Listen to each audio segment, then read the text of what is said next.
حضرت عبداللہ بن مسعود رضی اللہ عنہ سے روایت ہے کہ نبی کریم صلی اللہ علیہ وآلہ وسلم نے ارشاد فرمایا، ہر قرض صدقہ ہے۔ مطلب یہ کہ خوشحال آدمی اگر کسی غریب کو قرض دے تو یہ ثواب کا کام ہے، اللہ تعالیٰ سے اس کا اجر پائے گا۔ یہ اس لیے کہ اس غریب کی مشکل آسان کر دی تو اللہ قرض دینے والی کی مشکل کو قیامت کے دن آسان کرے گا۔ حضرت عبداللہ بن مسعود رضی اللہ عنہ سے روایت ہے کہ آپ صلی اللہ علیہ وسلم نے ارشاد فرمایا، جو مسلمان کسی مسلمان کو ایک بار قرض دے گا تو اس کو اتنا ثواب ملے گا گویا اس نے 2 مرتبہ اتنی رقم رائے خدا میں دے دی۔ اب بعض دفعہ قرض دار قرض ادا نہیں کر پاتا، وقت مقررہ پہ وہ آپ کی جو اماؤنٹ سے واپس نہیں دے پاتا تو بہت زیادہ اریٹیٹ ہوتا ہے انسان، اور بہت زیادہ انسان کو غصہ آتا ہے، اور انسان کہتا ہے کہ اس بھلائی کا زمانہ ہی نہیں اور آئندہ تمہیں کبھی قرض دوں گا ہی نہیں۔ اس کے بارے میں بھی آپ دیکھیں کہ بخاری کی حدیث ہے، حضرت حذیفہ رضی اللہ عنہ کہتے ہیں کہ آپ صلی اللہ علیہ وسلم نے ارشاد فرمایا، تم سے پہلے جو مسلمان گزرے ان میں سے ایک مسلمان کے پاس مرنے کے بعد فرشتے پہنچے۔ انہوں نے پوچھا، تم نے دنیا میں کوئی اچھا کام کیا؟ انہوں نے کہا نہیں۔ فرشتوں نے کہا، یاد کرو، حافظے پہ زور ڈالو، کوئی کام کیا ہو تو بتاؤ۔ اس نے کہا، میں لوگوں کو قرض دیا کرتا تھا اور اپنے ملازموں کو ہدایت کرتا تھا کہ قرض دار تنگ دست وقت مقرر پہ قرض واپس نہ کر سکے تو اسے مزید مہلت دے دینا، اور قرض دار قرض واپس کرنے کی قدرت رکھتا ہو تو اس کے ساتھ نرمی سے پیش آنا۔ نبی کریم صلی اللہ علیہ وسلم فرماتے ہیں، اللہ نے فرشتوں سے کہا اس کی غلطیوں کو معاف کر دو۔ یعنی کبھی ایسا بھی ہوتا ہے کہ اللہ کو بندے کا کوئی خاص عمل اتنا پسند آ جاتا ہے کہ اس کے بہت سے گناہوں پر پردہ ڈال کر اسے جنت کا مستحق قرار دے دیتا ہے۔ اس طرح کے واقعات با کثرت احادیث میں بیان ہوئے ہیں، اور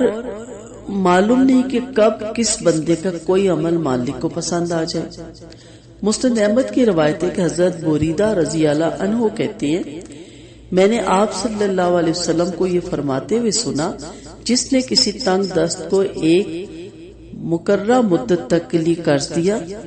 تو مقررہ وقت آنے تک قرض دینے والے کے نامہ اعمال میں ہر دن ایک صدقہ لکھا جاتا رہتا ہے، اور مقررہ وقت آ گیا اور وہ ادا نہ کر سکا اور قرض خواہ نے مزید مہلت دے دی تو اب ہر دن اس کے نامہ اعمال میں 2 صدقے لکھے جاتے رہیں گے۔ اب آپ دیکھیں کہ پہاڑ جیسی نیکیاں یہ بنتی ہیں۔ آپ سے کسی نے اگر قرض لیا ہے، فرض کر لیتے ہیں 1000، اور 1000 آپ نے اس کو مہلت دی، اس نے کہا میں اگلی پہلی میں 15 دن ہے، چلے ہم 15 دن کا کہہ لیتے ہیں، تو 15 دن بعد میں پے ملے گی تو آپ کو آ کے لٹا دوں گا یا لٹا دوں گی۔ تو 15 دن آپ کی طرف سے جو ہے صدقہ ہوتا رہا 1000 کا، اور 15 دن کے بعد اس کو کوئی اور مسئلہ ہو گیا، اخراجات آگے، اور وہ مزید آپ سے 5 دن یا 10 دن کی مہلت مانگتا ہے یا مانگتی ہے، تو اب وہ آپ کا ویسے 1000 کا صدقہ ہو رہا تھا، اب آپ کی طرف سے 2000 کا صدقہ روزانہ ہو رہا ہے۔ اب آپ کو مزید کوئی رقم بھی نہیں دینی پڑی صدقے میں، اور وہ رقم جس سے آپ کو واپسی کی بھی خواہش ہے آپ کو مل جائے گی، اور آپ کی طرف سے پہلے سنگل صدقہ ہو رہا تھا اب ڈبل ہوگا۔ اور جو پچھلی ہم نے روایتیں پڑھی کہ مہلت دے دی، نرمی کر دی، اور اگر 500 1000 کی کوئی بات نہیں، وہ زیادہ سفید پوش ہے، اور اگر بعد میں وہ دوبارہ کہتے ہیں جی میرے لیے واپسی مشکل ہے، اور آپ کو لگ رہا ہے کہ وہ واقعی بہت سے مسائل میں گھرا ہوا ہے، تو آپ معاف کر دیں تو اس کا تو بہت زیادہ اجر ہے، اور یہ عمل اللہ کو بہت پسند آتا ہے۔ آپ سوچیں کہ اللہ نے آپ کو دینے والا بنایا ہے، خدا نخواستہ لینے والا بنا دیتا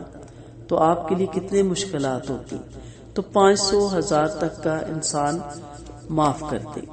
اب اکثر ہماری سننے والوں کے ذہن میں آتا ہوگا کہ لوگ لے کے واپس ہی نہیں دیتے، تو اس چیز میں ایک تو یہی روایتیں سامنے رکھیں کہ آپ سے کسی نے 50,000 یا لاکھ مانگا کسی ضروری کام میں، تو پھر اس نے واپس نہیں لوٹایا، تو جب تک وہ نہیں لوٹاتا، پہلے تو اس نے مدت مقرر کی تھی 5 ماہ 2 ماہ 3 ماہ،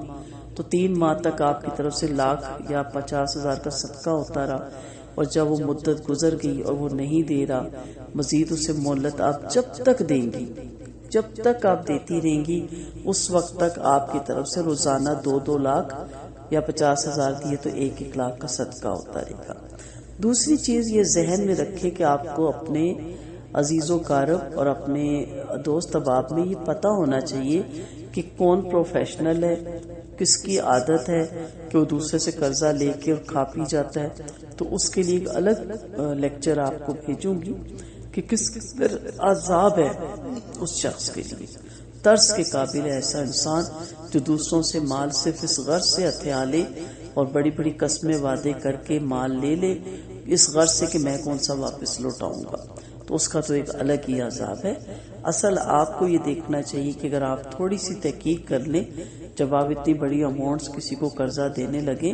تو ان سے 1-2 دن کا ٹائم مانگیں، اور اس دوران آپ تھوڑا سا پتہ کر لیں، اندھا اعتماد نہ کریں کہ کیا یہ کئی پروفیشنل ان کو عادت تو نہیں، تو دوست احباب سے بھی پتہ چل جاتا ہے۔ اکثر یہ ہوتا ہے جب پتہ چلتا ہے جی وہ واپس نہیں کر رہا پیسے، پھر ہم ہر ایک سے ڈسکس کرتے ہیں کہ دیکھیں ہم نے نیکی کی،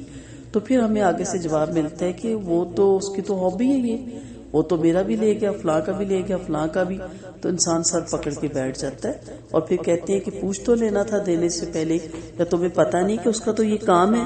تو پھر انسان سوچتا ہے کہ میرے ساتھ ہاتھ کر کے، تو ہر دفعہ کسی نئے بندے کے ساتھ ہی ایسے لوگ ہاتھ کرتے ہیں، تو 2 دن لگا کے تحقیق کر کے 2-4 بندوں سے ویسے پوچھ لیں کہ اس کا کیا معاملہ ہے، اس کا کیا لین دین ہے، اس کا کیا چل رہا ہے، یہ مت بتائیں کہ مجھ سے قرضہ مانگ رہے ہیں، ویسے کہیں کہ اس کے حالات کیسے ہیں، اس کے کیا معاملات ہیں، حکمت سے آپ پتہ کر لیں اور اس کے بعد اس کو قرضہ دیں۔ پھر بھی اگر خدا نخواستہ آپ کے نصیب میں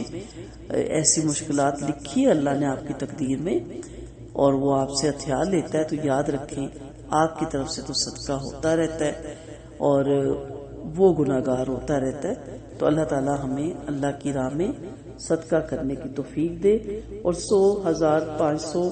کئی ضرورت مندوں کو اتنی بھی ضرورت ہوتی ہے تو وہ دے کے مہلت بھی دیں، واپس بھی لے سکتے ہیں آپ، لیکن اگر آپ اس کو معاف کر دیں اور درگزر کر دیں تو یاد رکھیں کہ انشاءاللہ اللہ تعالیٰ، کتنی خوبصورت حدیث کے الفاظ ہیں کہ آپ صلی اللہ علیہ وسلم نے فرمایا اللہ فرشتوں سے کہتا ہے اس کی غلطیوں کو معاف کر دے، تو اللہ تعالیٰ ہم سب کی غلطیوں کو معاف فرمائے۔